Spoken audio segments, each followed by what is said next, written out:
course, as was mentioned earlier in the show, the focus of this conversation is with the new president of the National Trade Union Congress of Belize. Good morning and welcome, Marvin Mora. Good morning, Melanie. Good morning, William. Good morning. Thank you for being here in your new capacity. I want to just start off by getting a reaction from you on what it means to now be in the leadership chair of the organization. Well, first off, I'm humbled because I believe that the position itself is one that comes with trust, no? Mm-hmm. It is a position that is given to you by the membership that is represented through delegates at the annual general meeting. It's a position also that you have to earn. So obviously, I've been doing something good, no? Somehow. Yeah. So I'm humbled, and first I would like to thank those who believe that I am the person that can lead them to change the way N.T.U.C.B has been doing things for the better. Mm-hmm. You know? Of course, some of the hard questions that that have been circulating is exactly what's happening within the N.T.U.C.B that led to actually the change in the presidency, for example. So would you address that? Sure. Well, all organizations have their fair share of inner issues. Mm-hmm. And the N.T.U.C.B is no different than any organization. The only difference is its democratic system that is inherent to the way we do things. Mm-hmm. So really, the N.T.U.C.B will not be a perfect machine, but it does have a perfect system. Mm-hmm. And it is a social system, the system of democracy, that makes it work, that gives it its balance of power. Mm-hmm. Now, Marvin, you got in, and of course there is no delay in terms of having to deal with different challenges. And in fact, we're going to start off with the situation with the Social Security Board, because that was something that had been on the table before you even took up the presidency. So let's get an update on that situation. Sure. Well, we've had a couple of meetings of late, and in the latest meeting, we received we give the update to the General Council, who is the decision-making body after the annual general meeting, for them to ponder, for them to discuss, and for them to make a decision as to where we stand so far. So far, the position of the N.T.U.C.B has not moved. We still believe that there is no real and hard and sufficient reason why the Prime Minister would not accept this this recommendation or nomination coming from the National Trade Union Congress in the person of Mr. Floyd Neal, mm-hmm. to sit on the Social Security Board. So that position has not changed. However, the discussions now have turned to the process. How do we work the process? We've sat with the Prime Minister, we've discussed respectfully the issues that we have with his position. He has expressed his ones, mm-hmm. across the table, and in essence he agreed that we should provide him with some legal opinion, mm-hmm. Of how it is that the N.T.U.C.B stands in this position. So if we have that, then we can move forward. More than likely, he will look at it and he will make his own deliberations and decision on a go-forward basis. The N.T.U.C.B will also do the same. We have to realize that even though for the government it's an issue of conflict of interest. Yeah, conflict of interest and a legal opinion, mm-hmm. coming from Solicitor General's office, for the National Trade Union Congress, it is an array of issues. It doesn't stop at that. If, for example, if you take a look at one of the things that would happen, let's assume that the N.T.U.C.B decides, mm-hmm. We're no longer going to continue trying to get this appointment. We're going to give up on it, and we're going to change our appointment nomination and nominate somebody else. Then that becomes an issue of disenfranchise of our trade union, mm-hmm. because we're going to throw out the Christian Workers Union's entire membership. So it really isn't that one particular factor. There is many factors surrounding that issue that would end up having to be taken into consideration before the National Trade Union Congress, via their General Council, makes a final decision after deliberating on whatever legal opinion comes from any lawyer that we think that would be more neutral in that respect and independent of the National Trade Union Congress and even so of government. And it is important because since we've opened up the channel of communication with the Prime Minister to address that issue, then we must be able to observe certain decisions coming from that channel and be able to reach our own conclusion at the N.T.U.C.B. What would you say at this point? Because you're talking about disenfranchising of a particular union. What is the state of unions, and what's the challenge you think now for you as president of the N.T.U.C.B. in terms of making a strong statement about the state of unions in the country? Sure. You don't fix a problem by turning a blind eye to it. You don't fix a problem by ignoring it. And also, I don't believe in the ostrich philosophy, where you bury your head in the sand, and because you don't see anybody, you believe that nobody is actually looking at you. I'm a pragmatic type of person. What works, works. What doesn't work, you change it. I don't beat my head on the wall and try to do one thing over and over and try to get different results. So that means that we are aware. As a matter of fact, the leadership that has formed part of the executive body of the trade union is aware that there is a lack of interest in trade union involvement. And there are several issues. One of them is fear and intimidation. The other one is just simple disinterest in the subject of trade unionism. But if you add all of these up and you put them and weigh them properly, do a critical analysis on them, all of these factors that influence trade union involvement or lack of trade union involvement are really tied to ignorance. Not in the sense that the person is stupid or a fool, but in the sense that our people really do not know our own history. They don't know the history of trade unionism. They don't know the intricate way that trade unionism is tied to our own Belizean history. And the fact that trade unionism was actually what started the idea of having an independent country out of the colonial master's hands. So trade unionism is in effect the reason why we have a country named Belize. And anybody who wants to dispute that, I would challenge them to some sort of debate whenever they're ready. Because I know that is the way it is, and I believe most Belizeans who have done some historical studies will realize that that in reality is the way it is. Mind you, political leaders have used trade unions to get their own ends, but at the end of the day, trade unions are very powerful entities in and of themselves. Now, I need to bring it back to the issue at hand, because the situation with the Social Security Board is one that we've been following for quite some time. Sure. And as you mentioned, you did have your meeting with the Prime Minister last week, and essentially what is being said is that he's gotten the opinion that it is a conflict of interest. At this point, you are to get a legal opinion. Yes. Now, the question is, how long will this process take? Because in the meantime, the Social Security Board cannot meet because of this particular impasse. Right. We've, in our deliberations and discussions at the National Trade Union Congress General Council's last meeting, all of these things were brought to the table as things that we need to consider or reconsider, as it may be the case.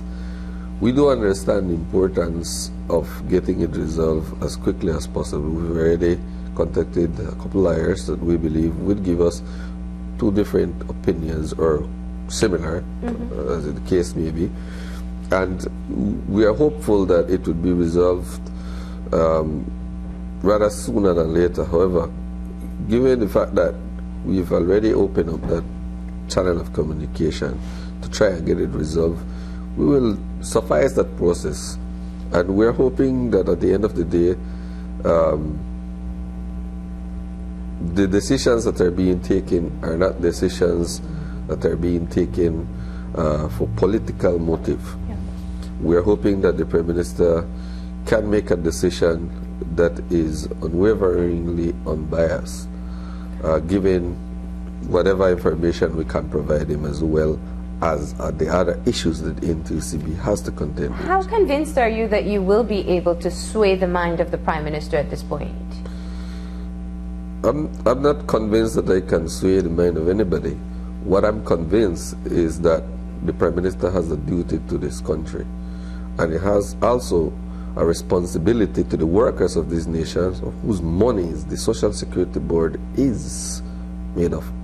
So at the end of the day, I'm convinced that when he looks at the logic of the position of the National Trade Union Congress in regards to this issue, he would be able to clearly see that the Trade Union Congress is not standing on any political issue, because the Trade Union Congress can't, simply because we're made up of all types of peas. I sit around the table with people who have been campaign managers for political figures on both sides.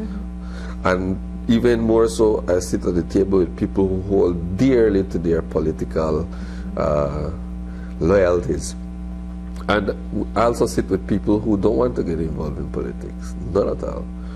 So in the Trade Union Congress, there is a fine balance in that is critical to our positions, because our positions are neutral. Our positions are for the workers of this country. Our positions will always be driven by discussions that are for and pro the workers of this country's best interest. Just, of course, to be able to remind everybody who has been monitoring this issue, why is it so important that Mr. Floyd Neal be the representative? Why is it important to the N.T.U.C.B that Mr. Floyd Neal be the representative on the S.S.B board? Sure. There is three critical areas. The first one I mentioned to you is that you would disenfranchise an entire union, which is a no-no for us, because all of us are equal partners around the table. Second is the issue of the conflict of interest question that is questionable. Why? Because conflict of interest is never something clear-cut. First of all, Mr. Floyd Neal is not sitting there representing his union. He's sitting there as a representative of the National Trade Union Congress of Belize via appointment of the Prime Minister. So who actually appoints is the Prime Minister. So he is sitting there as an appointed person by the Prime Minister via nomination of the N.T.U.C.B, not of the CWO. And third, the most critical element here is the fact that if you look at the way the law is written, the only way that somebody can be or the Prime Minister cannot consider somebody to sit on that board is if that person does not have integrity and good standing. It is clear in that piece of law. And the Prime Minister has said it, that personally he doesn't have any issues with Mr. Floyd. He knows Mr. Floyd, and he knows that he's dealing with somebody who has character and moral fiber to sit at that particular table. So I don't know what else. So in your mind, what is the real issue? Well, in our mind, I think that what happened was some sort of breaking of the protocol of how things are addressed at that level. If you look at the timelines, right, we received response from the Social Security Board long before we received a response from the Prime Minister. Not that we were asking them anything, but they provided a feedback to us in regards to the appointment of Mr. Floyd Neal.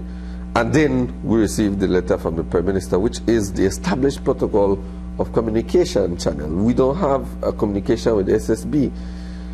Appointments are made by the Prime Minister, and we talk strictly to the Prime Minister's office and whoever he appoints or delegates to communicate with the Congress. So when we received that information coming from the Social Security Board, first off we felt disrespected, because Who are you telling us what to do? That was the first impression that we got. But at the same time, we knew that this is not the way things are done. You don't communicate to us. On retrospect now, we realize, hey, wait a minute, that means the Social Security Board was making recommendations to the Prime Minister, which he open-heartedly took for whatever reasons. However, the Prime Minister expressed to us in his last meeting that he looked at the information coming from Social Security Board, put it to the Solicitor General's office, and he received an opinion, and that he, being a lawyer, also looked at both things, the recommendations coming from Social Security and the opinion coming from the Solicitor General's office, and he took his own decision based on the fact that he has looked at this, weighed as a lawyer, and moved forward. So, to be honest with you, I think one of the reasons why he made that decision was because he did not allow the National Trade Union Congress to make representation. He just looked at one side of the story and went with it, when in reality this issue is relating to the National Trade Union Congress, and even though it's a representative of the Social Security Board, but it's a representative of the Social Security Board via appointment of himself and nomination through our Congress. So he should have, in our view, he should have balanced that act by approaching the N.T.U.C.B first and finding out from the N.T.U.C.B what are the issues that they would have if he would make, he would refuse to make that appointment. And then it would have been a smoother process than where we are, entrenched in dual positions. He's in his position and N.T.U.C.B is in his own position. So in terms of looking at the collective bargaining agreement that is still in the process, would an alternative nominee be the best way forward to say that, to remove any doubt of good faith in terms of the negotiation for that bigger agreement? An alternative nomination would definitely suffice. But I have a question for you, and my lady. Let's say you are the Social Security Board itself, the board, and I am in the position of Mr. Floyd Neal, a representative of CWU. But remember, Mr. Floyd Neal does not work for Social Security Board. His salary is based on CWU, and that is not commensurate in any kind of way relating to any results from that negotiation. Now you tell me how it's a conflict of interest that I sit on that board. I guess the concern may be raised from the point that when you're a board member, you have access to information that perhaps would slant or give an advantage to perhaps provide information that your workers wouldn't ordinarily have. All right, so there's my question. Which information are hiding from the workers that they ought to have so that they can make informed decisions and have proper positions whenever they're in negotiating collective bargaining? That's my point. My point is, okay, show me then how is it that you would be in a conflict of interest by providing information that the workers ought to have whenever you're in collective bargaining. I want to clarify this, William. Whenever you're in collective bargaining, information that is financial must be provided to you in order for all negotiations to be fair and balanced. If that is not provided to you, then of course it's not going to be balanced, and who's going to get the best of it is going to be management. It's not only the financials, I think, that sometimes people are concerned about. When you are at a board level and you have certain deliberations and certain information, whether it's voting, etc., that information is supposed to be private and confidential, so that a decision or the way a decision was made at the board level should not trickle down to necessarily the people who are administrating on a daily basis. So how do you provide that level of separation between your board and your administrators? So let me ask you another question then. If there is another board member sitting from the N.T.U.C.B And I remember, all of us sit at the N.T.U.C.B, you know, all of us, Mr. Neil, myself, all the Congress, all people who represent, all unions sit at the Congress. And remember, they have to report to the N.T.U.C.B. What stops them from providing that information to the workers? Well, it's not a question for me to answer. It's more a question for you. And it's simple. And let me put it, there is precedent already. Let me go back to precedent. There is precedent in the fact that Mr. Gonzalez, who used to be the past president of CW, used to sit at that very same table. I've raised that question. Show me instances where he's sitting at the S.S.B. causing any issues. Up to now hasn't received any. Because it is about the moral fiber of the individual. You understand? So what you're telling me is that the clause in the article that speaks about it, in the Act, that speaks about the integrity and good standing of a person means nothing? Means nothing? So if I sit on that position, and I know I'm not representing my union, I'm representing National Trade Union Congress, I'm responsible to National Trade Union Congress. So let me ask you another question, because obviously the union has a very solid position on this particular issue. Do you see yourself maintaining that position, even at the detriment of looking at the collective bargaining agreement and knowing the history of the confrontational issues that have plagued relationships between the government and the N.T.U.C.B, especially of late? There is two sides and three sides of every story. The way I see it, the way you see it, and the way it really is. We're going to find out the way it really is. And once we can find that fine balance, then decisions will be made on a go-forward basis. But I want to clarify something to you. The National Trade Union Congress is not Marvin. The decisions that you see I come forward and I present to the media are decisions that are taking serious discussion and serious deliberations that last for hours sometimes. Sometimes you go to one issue over and over and over in different angles until we're sure that we're making the right decision. Can I jump in there, because that's an issue that needs to be addressed. I just want to phrase it differently. I think you being in the president seat at this point in time, one of the challenges that the N.T.U.C.B and all unions face is how long to hold on to a position, understanding the consequences it may bear on other issues.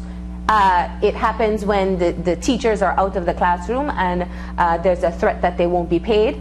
It happens in several other scenarios. In this particular case, there is a hard line. Is this a definitive decision, or is the union open to changing if it will prolong the finalization of the CBA?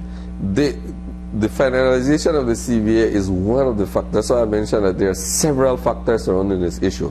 It is not really something that for us it's so simple to make a decision on. It is rather complicated. However, that's why I said there is two issues, two sides to every story. If we are looking at how detrimental it is going to be to the CBA, all we're doing is really holding back for some time the results of a collective bargaining agreement between the CW representatives for the Social Security Board workers and the Social Security Board. But there is something key there. What is the use of a collective bargaining where the worker ends up in a position that is unfavorable because we're trying to speed up this process, and renders his trade union out of the game when it comes to representation at the S.S.B. Now the workers' plight are going to be secondary or tertiary in terms of how they reach the S.S.B. Isn't it a wise thing for the National Trade Union Congress to have somebody there who can actually speak on behalf of the workers whenever there is a worker issue? And it wouldn't be wise for those sitting at the board to get a first-hand impression of what is happening at the level of the worker, right from a representative of the CW that's sitting there, but not as the CW, as an N.T.U.C.B member. And if we are talking about conflict of interest, you recall that Dylan was sitting in the board of Belize Electricity Limited for years. Not one day did Dylan Reno reveal any issue, any details of any decisions that were taken at that particular board. And I was a worker of the Belize Electricity Limited, and I was also the president for the Belize Energy Workers Union during that exact same period that he was sitting on the board. Now he was both the highest representation of unionization in this country, of unionism, at that height, sitting as the N.T.U.C.B president for many years, and he was also the highest representation of my employer.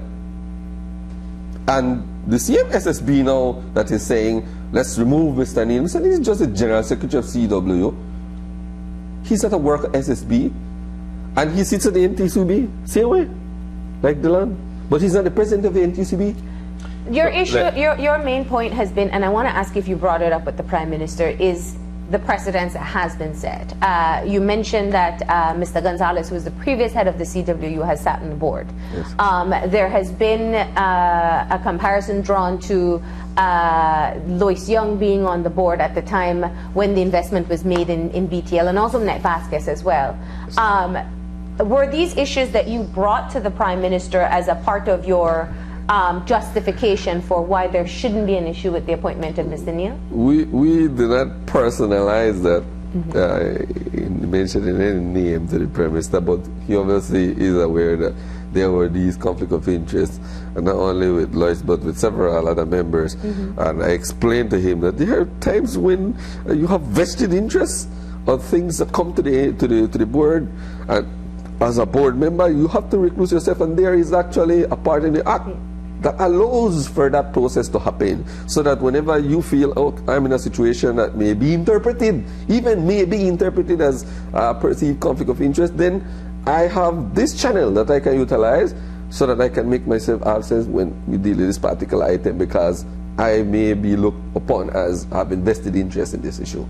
Let me ask one of the final questions for me has to do with the fact that obviously when you're near to a particular issue, your interpretation of it is different, because you have you're actually totally engrossed in the entire conversation and everything else. How do you get this sense of what is right? And I don't even want to say that, but how do you get the general public to understand the point that you're trying to make? Doing exactly what I'm doing right now. Coming to the media houses that would allow us to express ourselves and openly discussing it with you, because it's not like me and you and Marilyn rehearse the questions. You told me, come here, having an interview with you, and these are the items that we're going to discuss, and the S.S.B is one of them. But public information to us is very important, because we need the public to understand that the perception that the N.T.U.C.B fights everything. You know, a man stopped me right in front of 88. I said, why would I fight the government for everything? Man nearly want to beat me. I said, listen to me. You have a perception of your own, and I respect your perception. That's okay with me. But if your perception is that everything is okay, fine and dandy, that's okay, that's your perception. At least you're one person for the past 13 years that I've heard say that everything is okay. And I believe in responsibility. You see, as responsible people who vote, I think that you ought to demand, whenever you feel that something is wrong from your government or from any representative, that they take another look at their decision. Because at the end of the day, who is more responsible? The blue or the red or whatever color that sits and says hooray to everything that his leader says on television and decisions that he takes at the house and at his office, or the same color person that looks at the issue and says, boss, I think you're wrong, and provides that particular minister another look, another angle at the issue, so that he can make a decision that is more balanced. Which one is more responsible?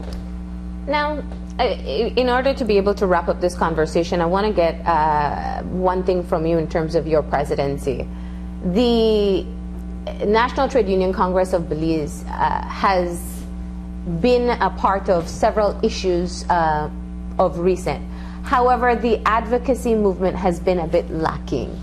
Is that a priority for you as the president of the N.T.U.C.B at this time? And I hear you talking about public education, and we can agree that there was no hesitation in terms of coming to the media or granting interviews. What would you say are your priorities, and where does advocacy fit into that? Okay, top priority is definitely advocacy. Reason being, because we, like I explained to you, understand what we're dealing with. We understand the endemic issues that are surrounding activism in the trade union front. But also, I have to address the issue of how do we reach there through proper organization, strategy, and planning. Because at the end of the day, I have to, if I want to go farther with my bike, I have to fix my bike first. In other words, we know that we cannot reach there if we just think about it. We have to reach there if we plan properly, organize ourselves, and make the move towards reaching that goal. I can tell you that top priority is engagement. I have always been known as a president that practices inclusivity. I do not exclude anybody from anything. And I have done that in my union for many years, and I still am an advocate of that particular idea, that trade unionism is not something about exclusivity. It's inverse. We have to be able to make everybody feel who the real N.T.U.C.B is. People look at me and say, N.T.U.C.B, man, I said, but we are not the N.T.U.C.B. We are the representatives of the N.T.U.C.B. The real N.T.U.C.B is the worker who is in a union. That is the N.T.U.C.B. And when that worker realizes his or her responsibility and what they are to do when issues come, and the biggest thing that they are to do is get informed, read, listen to news, engage in conversation, because this is your trade union, and your trade union deals with very real issues. And if you do not want to see the change, continue doing what you were doing before. If you want to see the change, get engaged, read, inform yourself, ask questions. We have been trained from we were small to bend to authority figures, and we don't ask no questions. I am not that type of person. My father, when I was small, took me out of that. My father said you ought to ask questions, because you don't jump like a fool if people jump in because you get yourself hurt. So at the end of the day, that is what we need to train our people to do, to educate them about the issues, historical and otherwise, so that our people can come up to the next level and be engaged and be the N.T.U.C.B, because I'm not the N.T.U.C.B. I'm their spokesperson. But at the end of the day, I'm also their leader, and my job is to ensure that we have a better N.T.U.C.B. And I'm telling you, we are not going to get that done if we continue to do what we were doing before. All right. Well, Marvin, we want to thank you very much for joining us this morning, and wish you all the best with your presidency, and with whatever comes going forward. Sure. And of course, we'll keep following the situation with Mr. Neil and the S.S.B. Thank you for joining us. Thank you. We're going to go ahead and take a break, and when we come back, it's the Talk About Scout Week 2015. Stay tuned.